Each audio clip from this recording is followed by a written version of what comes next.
This is WVBN from Great Britain. In preparation for the imminent attack on occupied Guam, the Royal Navy opted to practice drilling this week around Australia. The British task force gathered near the Australian station and decided to conduct the exercise on the 1st of April. Unfortunately, a natural storm blew in and officers considered canceling the exercise, but agreed to continue at the behest of the bells of the fleet.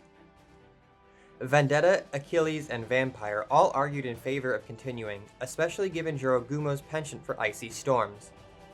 The British ships split into two teams and successfully conducted their exercise, with the bells having a quote, jolly good time along the way.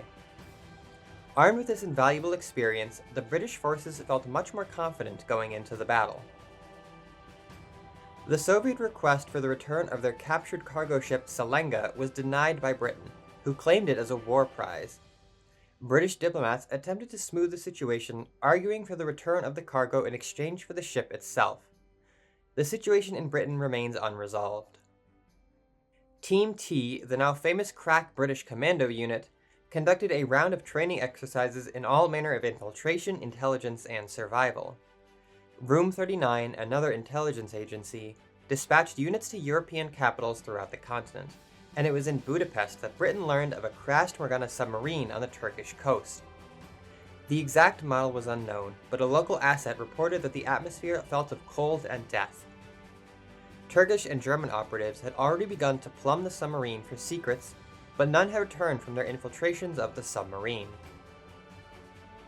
British officials sought to better fortify Gibraltar by working with local Italian forces. This was not a formal alliance, but a cooperation of convenience.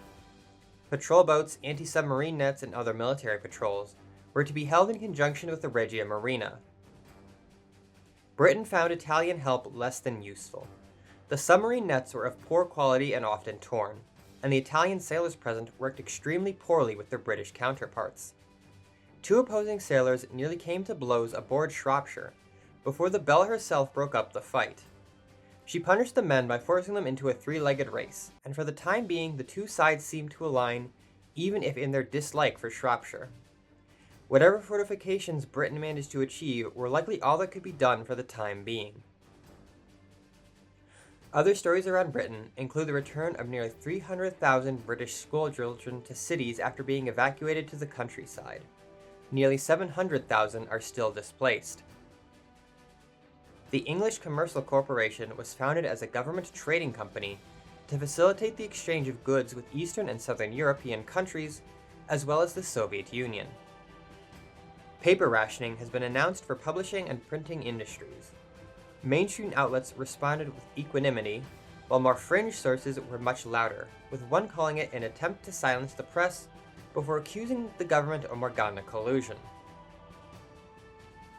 On March 30th, Neville Chamberlain reshuffled the War Ministry, placing Winston Churchill as the chairman of the Military Coordinating Committee, Kingsley Wood as Lord Privy Seal, Lord Woolton as Minister of Food, Robert Hudson as Minister of Shipping, and Hugh Ells as Chief of Operational Staff of Civil Defense Services.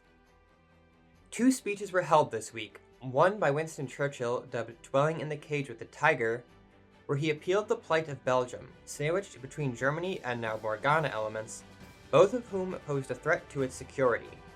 He called upon his countrymen to stand with their allies on the continent. Neville Chamberlain gave a speech proclaiming the right of the Allied powers to act against Norway in order to deprive Germany of access to their trade and resources should their neutrality be compromised.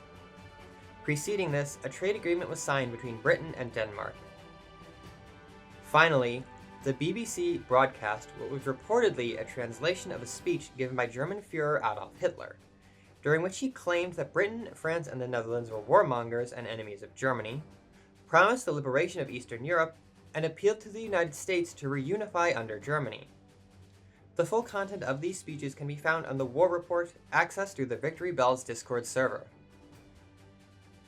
This has been WVBN from Great Britain.